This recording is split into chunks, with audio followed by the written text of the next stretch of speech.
Good afternoon, ladies and gentlemen. My name is Lieutenant Tim Pytrak from the Navy Office of Information. In just a moment, I'm going to introduce Rear Admiral Randy Kreitz, the Deputy Assistant Secretary of the Navy for Budget. As a reminder, today's briefing is on the record and for attribution. Admiral Kreitz will provide an overview of the Department of Navy's FY21 budget request. Following his overview, we'll have approximately 15 minutes for questions, and this includes one question and one follow-up, so we can make it through as many as possible. And as a reminder, when called upon to ask your questions, please state your name and what outlet you are from. Ladies and gentlemen, Rear Admiral Kreitz. All righty, thanks, Tim. Appreciate it. All right, well, first of all, thanks everybody for coming out and joining us today as I provide an overview of the Department of the Navy's fiscal year 21 President's budget request. Excuse me. This request absolutely fields a capable Navy and Marine Corps team in all domains of naval power, as we'll discuss while we go through the slides here. Let's go ahead to the first slide. So I think we've been hitting the National Defense Strategy, and I will just continue to say it remains our guidepost, and you can see how we are aligned to that strategy at the top. The National Defense, or the inset there may be a little bit hard to see on the slide or on the screen, but it points out the different levels of guidance that we have, and for Secretary Modley, his recent vectors to the department, which are focused on specific critical enterprise objectives to ensure that integrated American naval power will continue to enable our economic and physical security. For the Chief of Naval Operations, his guidance reaffirms the Navy's strategic direction, which is focused on great power competition as well as operational readiness, and warfighters, and the future Navy are our lines of effort. For the Commandant, his planning guidance, which emphasizes future force design, warfighting, education and training, core values, as well as command and leadership. Each of these documents are aligned with the National Defense Strategy. Next slide, please. Since 2017, when the Department received some additional appropriations to address our most pressing shortfalls and gaps, through the 2018 and 19 budget execution, where we did prioritize readiness recovery and put a key down payment on lethality, as we turn to great power competition. This year's budget execution, as well as the 21 requests that we're going to discuss today, are united to deliver a more ready and a more lethal force, as well as a more resilient and rapidly innovative force to ensure that we're able to compete, deter, and win. Next slide, please. So this slide simply trying to show the alignment of the budget themes from OSD, which you saw earlier today, to our themes. I primarily wanted to discuss the hierarchy of our investments. First and foremost was the recapitalization of the Strategic Ballistic Missile Submarine. That's our number one priority, and frankly, the nation's ultimate life insurance policy. If you look, followed by that, our sustainment of our readiness recovery to deliver credible, ready forces now, as well as protecting military members and their families. After that, I would say we focused our aggressive pursuit of increased lethality and modernization with the greatest potential to deliver non-linear warfighting advantages. And this includes the prioritization and the delivery of naval expeditionary forces capable of imposing costs with distributed lethal power that's sustainable. Finally, we deliver capable capacity within the constraints of our budget top line. All this is balanced across the priorities above to maximize our naval power, including delivery of a larger overall Navy as we increase our battle force from 293 battle force ships today to 306 battle force ships by the end of FY21. Next slide, please. So today's execution of the guidance is the result of the available resources and hard choices that we've made in prior years to field the Navy and the Marine Corps team that we have today. At the same time, this budget adapts the force to reflect key changes in the security environment. Maritime shipping, which really is the lifeblood of an ever-growing global economy, has increased nearly 4 times over the last 2 decades, while nearly all of our consumer goods are shipped on the high seas. Add to this the competition for natural resources and the fact that nearly the entire internet and trillions of dollars of trade and transactions are carried today on largely unsecured network of undersea cables, and you begin to understand the stakes of the competition that we're in. At the same time, China's grown their battle fleet to about 335 surface ships, and that's occurred over the last 10 years as they shifted really from a buildup of their homeland defenses in a paradigm shift as they've moved to the sea and a more expansionist influence around the globe. Russia continues to invest in advanced submarines with stealth capabilities, hypersonics, and weapon systems. Other nations, such as Iran, North Korea, and non-state actors are exploiting asymmetric capabilities to create instability and uncertainty on the global maritime commons. As we look to the future of even greater global trade, greater unpredictability, American naval power has never been more important. Next slide, please. To meet the challenges that I just discussed, the Navy and the Marine Corps provides forward-postured sea-based forces, as shown on the chart here. That includes nearly 54,000 sailors and 36,000 Marines that are currently deployed or underway on 108 ships, 3 carrier strike groups, and 2 expeditionary strike groups. Just to highlight a couple of recent operations, we had the USS Ross DDG 71 operating in the Black Sea. The Reagan Carrier Strike Group, along with the Boxer Amphibious Ready Group, were operating in support of a free and open Indo-Pacific. Harry S. Truman, which is the flagship of Carrier Strike Group 8, conducted maritime security and flight operations in support of Central Command. Our Special Purpose MAGTF, Crisis Response Central Command, along with the 26 MU, are deployed in the CENTCOM AOR, providing contingency options.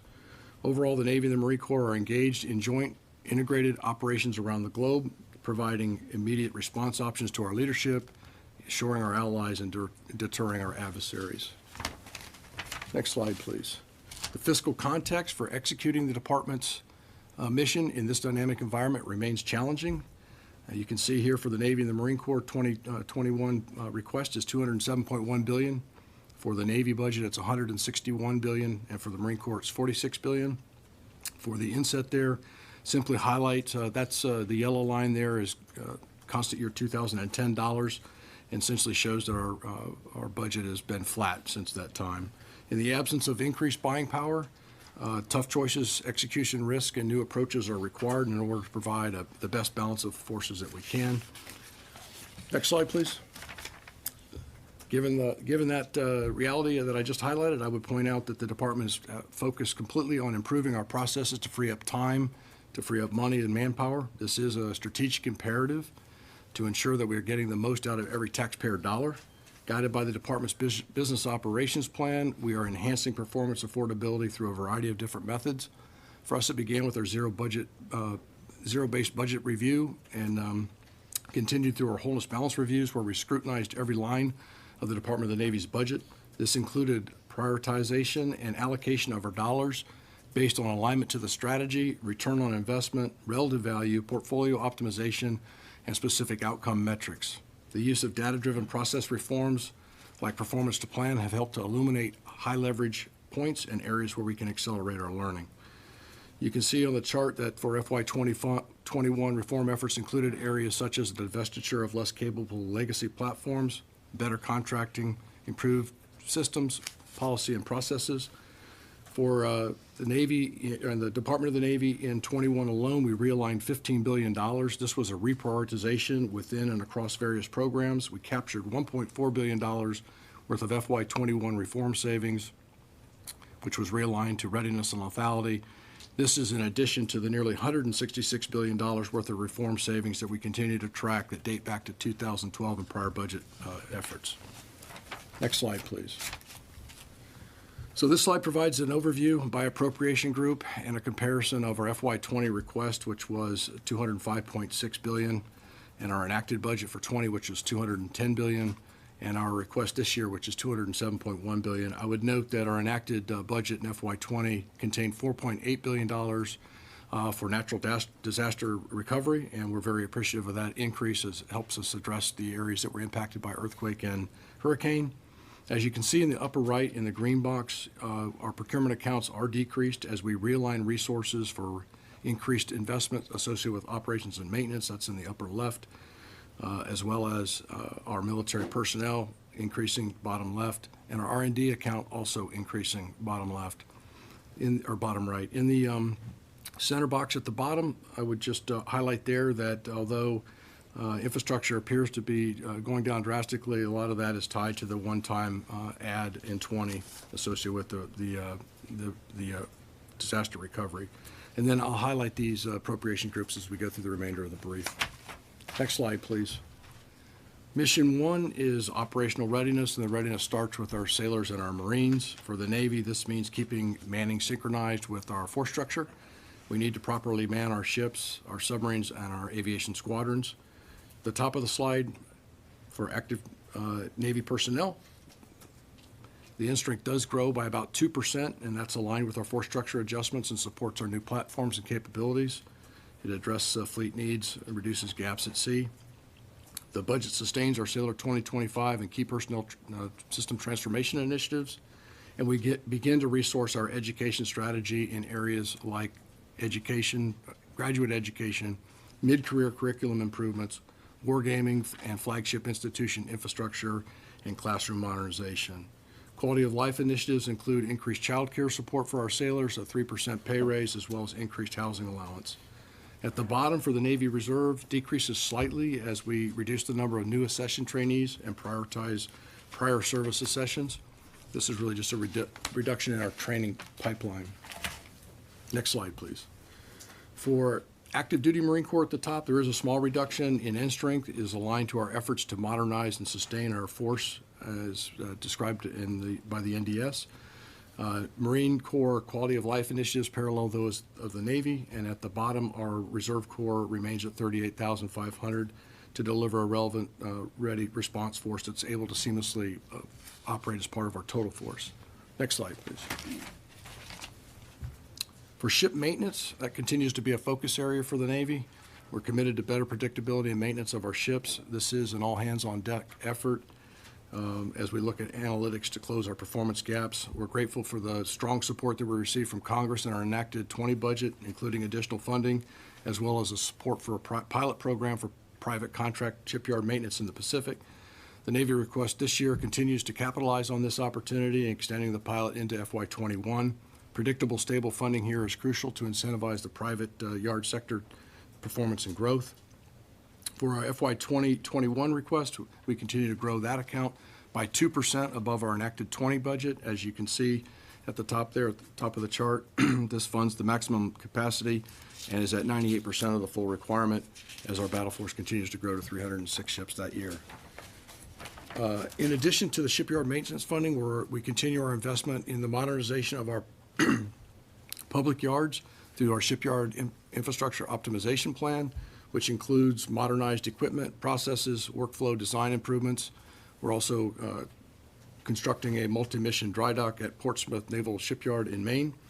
And our continued investment here puts us on a good vector to achieve CNO's direction to reduce lost ship operational days due to maintenance by 80% as compared to 19. And we're also working hard to shorten the length of the availabilities. At the bottom of the chart is our ship operations account. It's increased about 3.6%.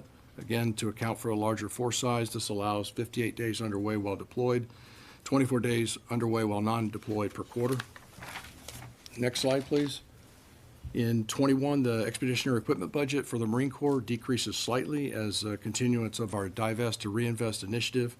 These reductions are primarily associated with divestitures of less capable legacy equipment sets, such as the older amphibious assault vehicle and air defense radars. The depot maintenance portfolio is funded to 80% serviceability of our equipment. Marine Corps readiness at the bottom of the chart is funding remains relatively flat here, but we do reprioritize more training and readiness dollars, maintenance dollars to the Indo-Pacific over legacy and surge capabilities that don't focus the Marine Corps on the pacing threat. Next slide, please. For aviation air depot maintenance, at the top of the chart, funding is increased. Even with this increase, we're only funding 93% of the full requirement, and that's really due to capacity limitations within our fleet readiness centers. This request provides additional funds for key performance drivers, including aviation logistics and enablers, to sustain our readiness gains and our higher mission-capable strike fighter rates that we have achieved. Additionally, increases in our working capital fund rates support FRC improvements, including more modern equipment, processes, and workflow improvements. Similar to what we're doing in our public yards, we are leveraging industrial best practices to modernize the way we do aviation maintenance and grow our capacity. For air operations at the bottom of the slide, the budget is also increased by 2% against 93% of the total requirement, but fully funds the projected executable capacity that we'll have in 21. We do provide additional funding for increased aviation costs per hour for some of our newer aircraft, and it also funds increased contract maintenance for training aircraft. All of our squadrons will be deployed combat ready as we continue to support our vital training range, and we continue to support our vital training ranges such as Fallon, Nevada.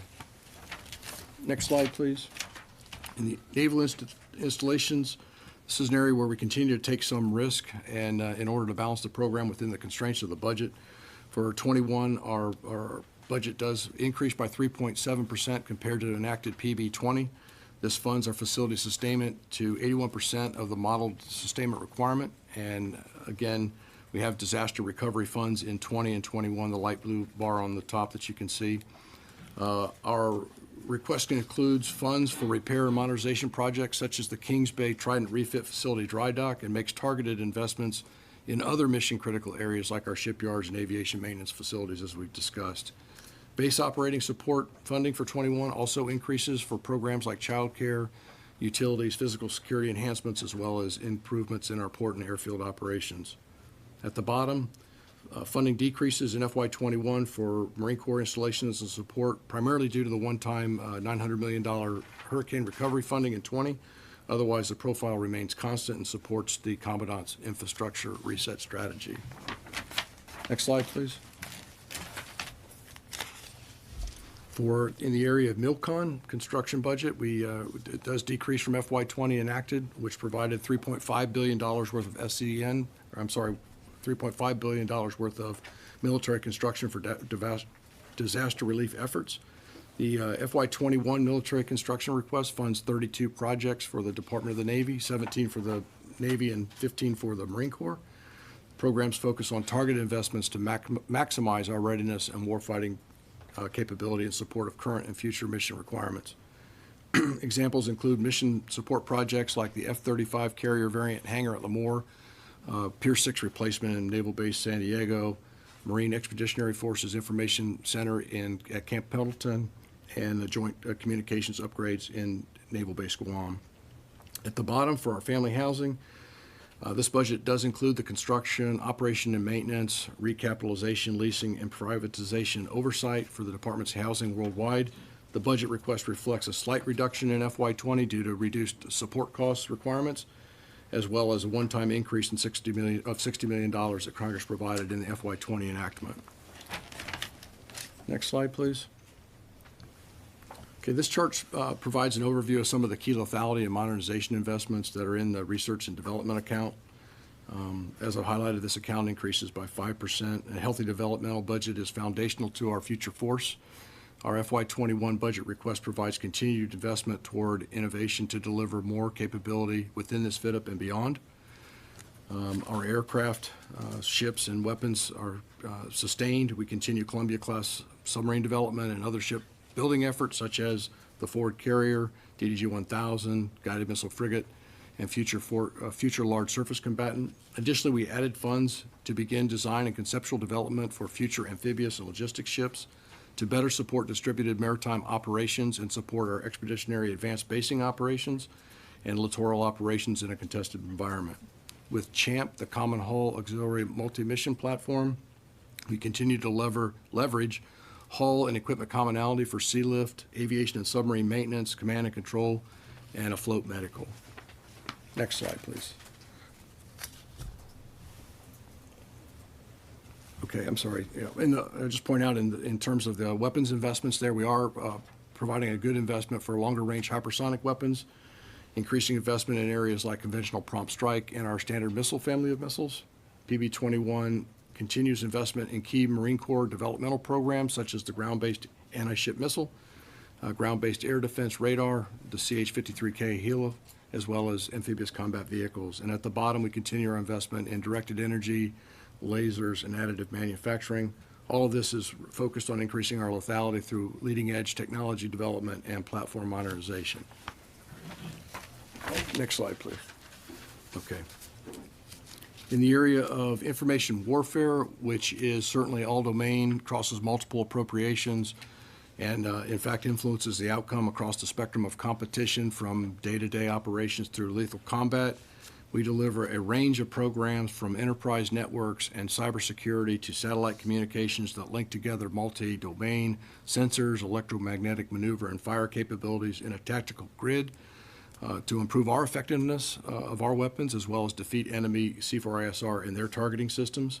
We grow investments that increase lethality of legacy platforms through both system modernization and the addition of new capabilities.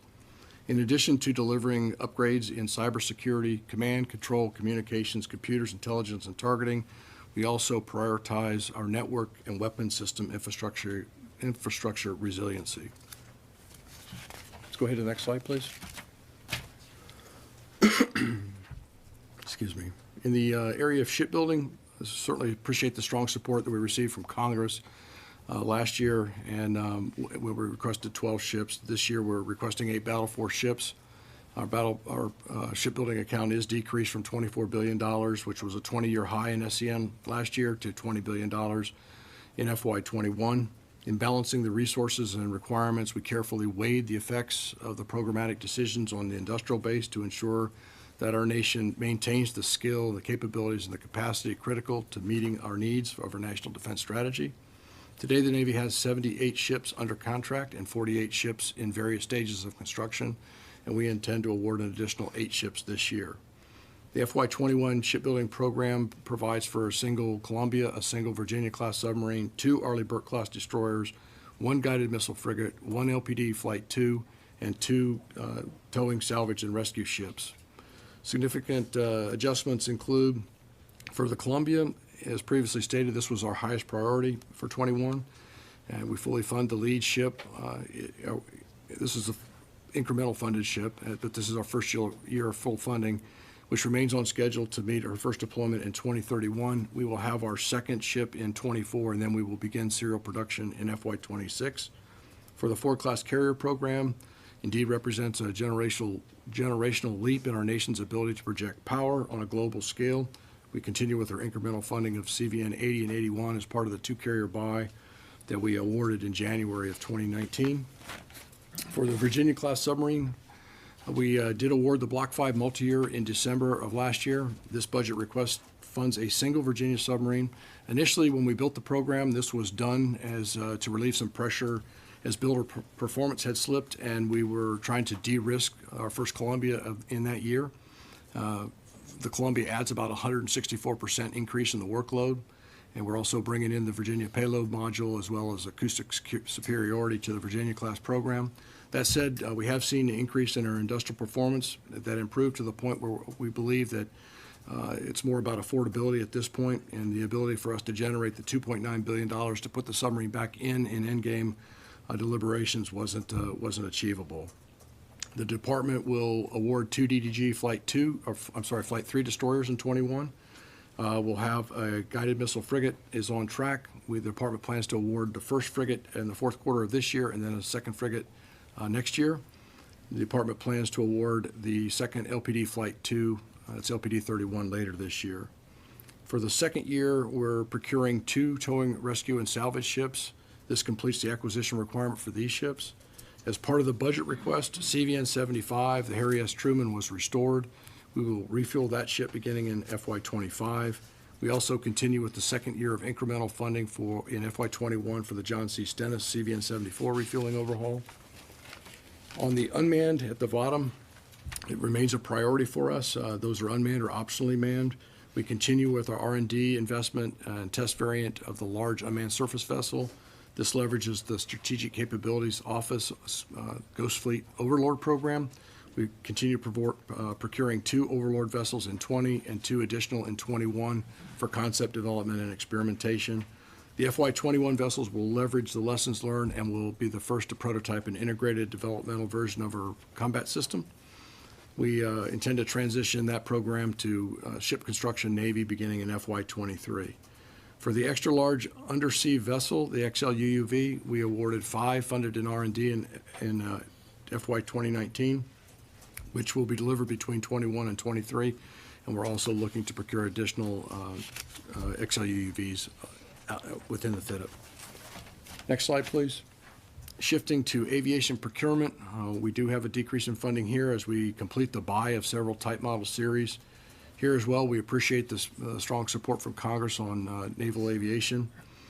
As we complete the procurement of our current fleet of aircraft, the Navy's focused on maturing our CH-53K production, maintaining the F-35 E-2D and V-22, as well as the Advanced Helicopter Training System.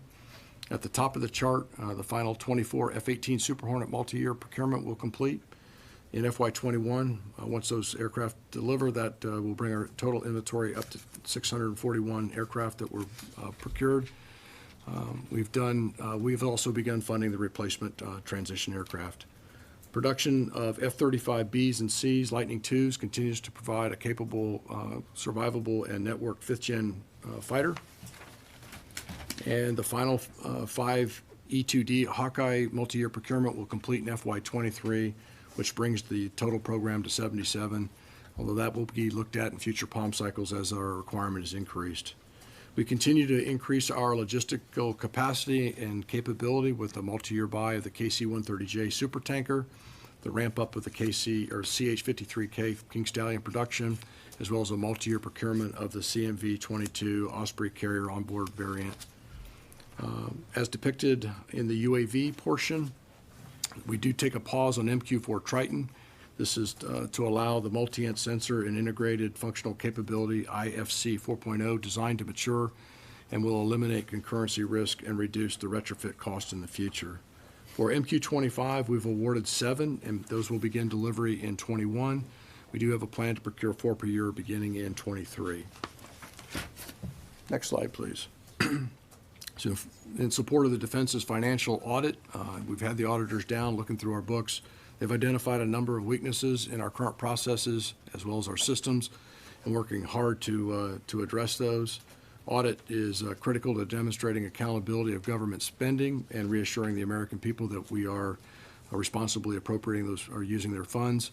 We are committed to improving process and correcting inefficiencies within the department. This isn't just a financial issue. This is an enterprise-wide issue, and as such, we have leaders at all echelons fully engaged to ensure that we can move this along.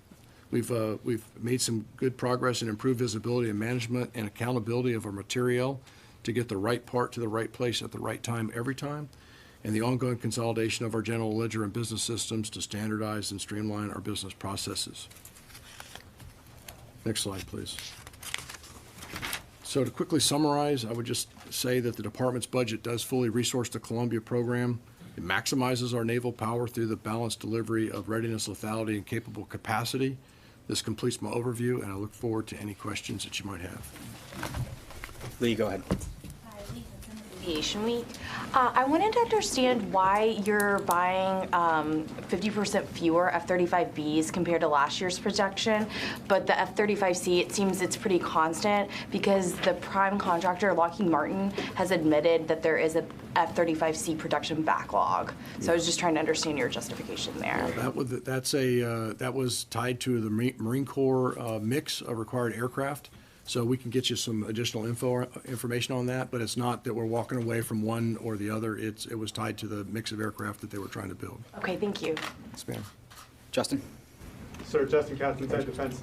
I was wondering if you could break down what the Navy's plan is for the National Sea-Based Deterrence Fund in conjunction with the first Columbia buy. Are you requesting funds specifically for that? And is there any intention to transfer shipbuilding funds to that account? Right. So we request the funds to appropriate the correct funds for the Columbia inside the SCN account. That's inside the Navy's top line, and then we'll do an internal reprogramming into the NSBDF, the National Sea-Based Deterrent Fund, and we'll execute using the authorities of the National Sea-Based Deterrent Fund. That's how we execute the ship. But the ship's funded inside the SCN account as we send this bill forward. And have you determined how much money you're going to transfer from SCN to? We'll transfer all the funds associated with the Columbia class into the NSBDF once the funding is appropriated. Megan? Hi, Megan Eckstein with USNI News. I wondered if you could elaborate on the industrial-based concerns that shape the shipbuilding budget. You mentioned it a bit for Virginia, but with the oiler and the frigate as well, those look to be in serial production, and I just wondered what the industrial-based considerations were. So we certainly looked at those. I think for the oiler, it's really more fact of life. The first two TAOs, 205 and 206, are being constructed at NASCO. There was the problem with the graving dock in our ESB-5, and so there's some delays associated with those two ships. They also have two other ships that are on contract. So we looked at that.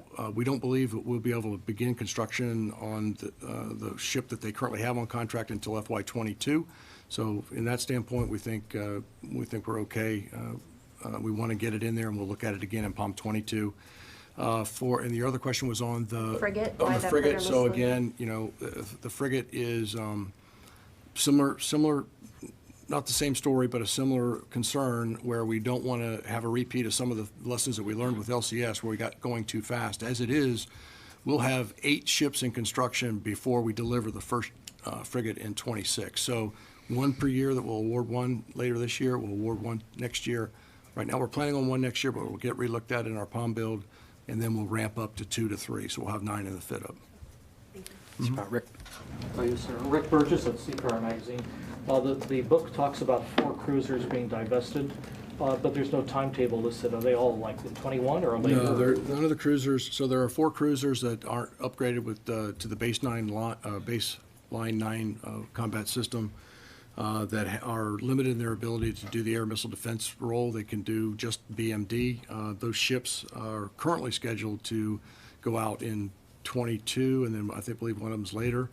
None of them are in 21, and again, that's an area that we'll relook at as we do our POM 22. And this is a return on investment, situation where we're looking at how much money it's going to cost to upgrade these ships when we already meet our BMD requirement. We're bringing on the Flight 3 DDGs that can act as the air defense commander. So, we're looking at how we can do this. And again, as we look to try to build a larger Navy, this is one of the levers that we could pull would be to, keep some of these ships longer. But those ships will all be, over 30 years at the time when we do this. Go ahead. Hi. Can you give us an update on when the fleet structure assessment is supposed to come out? And how much do you think the plan you have now is going to change once that's finalized? Because I don't think that's finalized yet. It's not finalized. It's with our senior leaders being reviewed. I wouldn't comment on how much it would change. It won't change anything in the near term because there's only so much that we can do in our industrial base, and that's what we're doing. But how it might change the fit up in some of the decisions that we've made, it absolutely could it could change that. There's different levers that can be pulled, and all that will be taken into consideration. At the same time, we're working our long-range shipbuilding plan, and both of those should come out together. But are they going to come out by the end of this year? They should come out soon. And you expect them to affect the 22 budget and then beyond? They would affect 22 and beyond. Mike, go ahead. Hi, Mike Baby from Janes. Getting off of Rick's question about decommissions, you're decommissioning for LCSs, but earlier, won't that require kind of a whole rethink on the LCS strategy? You're not going to have those test ships, those training ships anymore.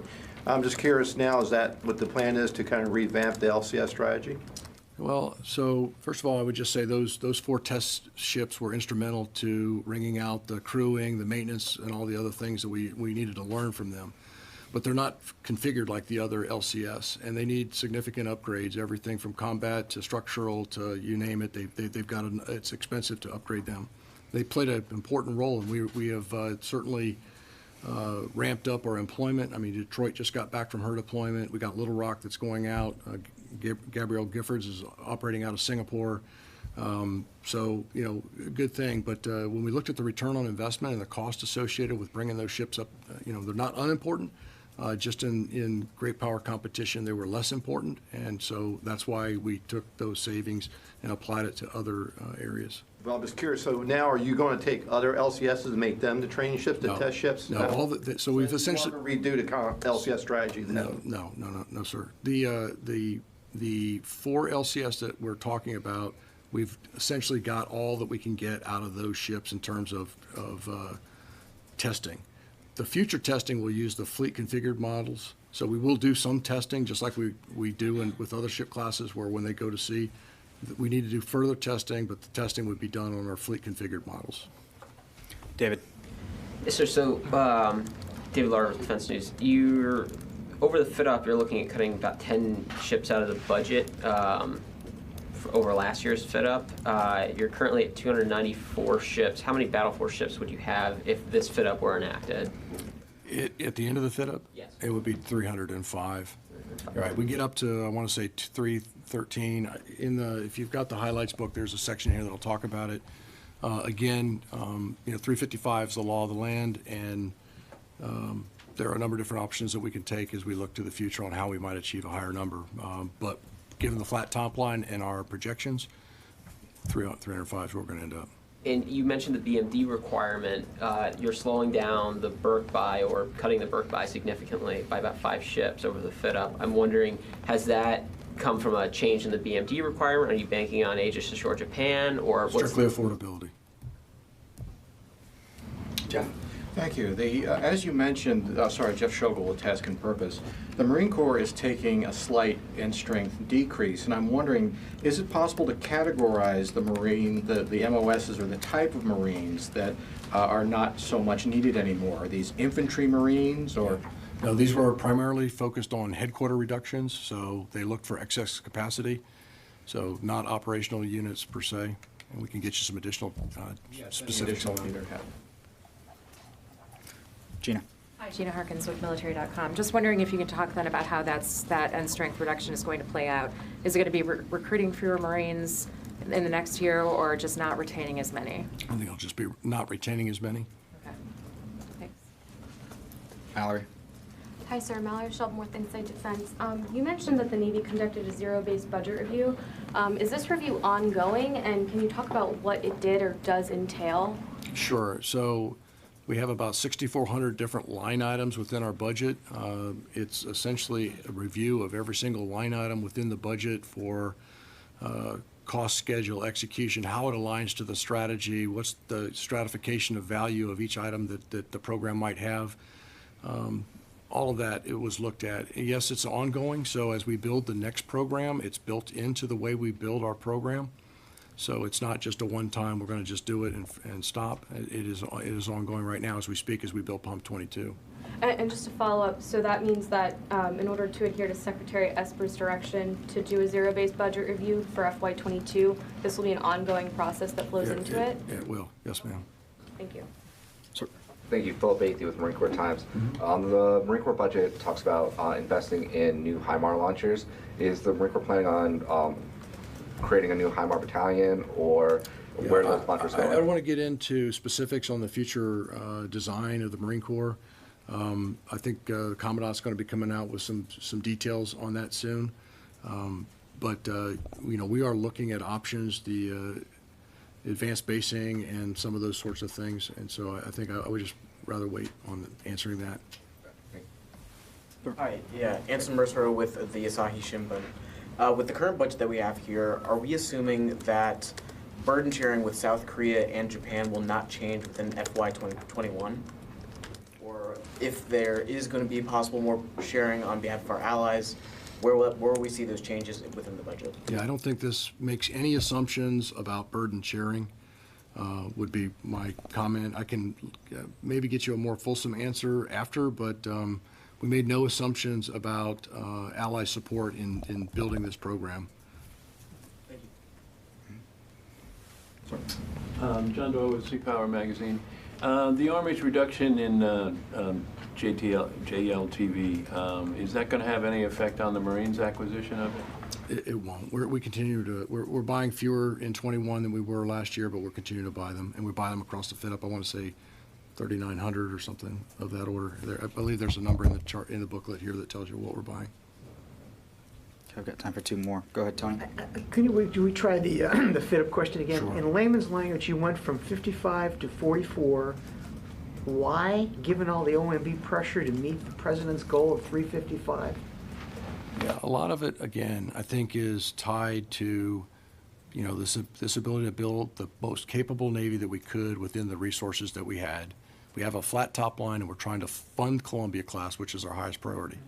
Columbia is going to result in consuming over 20% of our SCN account as we get towards the end of the fit-up, and once we get to serial production, it'll be over 30%. So I think, that's part of the issue. It's trying to address that inside of the Navy budget, but it's what we can afford. We can't hollow out the force. We have to continue with the vector we're on to recover our readiness. We've got ways to go there. We dug a hole that it was a deeper hole than we thought, I think, in terms of our readiness. Ship maintenance, it's taken us a while to try to dig out of that. And it's really what we can afford to do. So at the end of the day, with a flat top line that's not even keeping up with inflation, and a much more complex ships that we are bringing on, they're more expensive and they're more expensive to maintain. A lot of what we're bringing in is additive. It's not, replacing something, and so, things are getting squeezed out. And capable capacity was the place that we went. We said, okay, all these other things we have to do. We have to make sure we're delivering the future force. Capable capacity really was the lever that we pulled to say, okay, this is what we're going to be able to afford. That's clear. One quick Virginia class. Can you confirm that you sacrificed or you had to shift money from the second Virginia class for this year to fund the nuclear security agency? I'm not going to comment on internal deliberations that occurred. You're not denying it, though.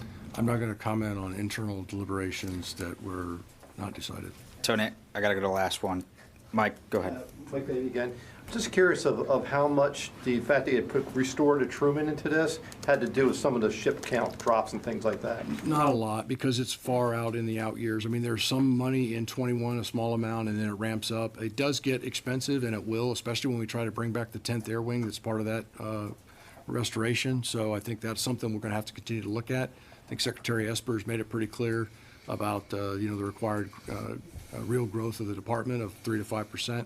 And so, if we achieve those kinds of numbers, then I think we'll be fine. If we don't, we'll probably have a future conversation about what that will be. So that effect will have to be down the line. It could have ship count or whatever. It's again, it's more, we don't actually do the refueling overhaul due to dry dock availability until 26, 25. So so most of that money is in the out years and not impacting us in the near years. All right, ladies and gentlemen, that's all the time we have for today. Thank you very much. I'll be available in the Chinfo spaces if you have any follow-up questions.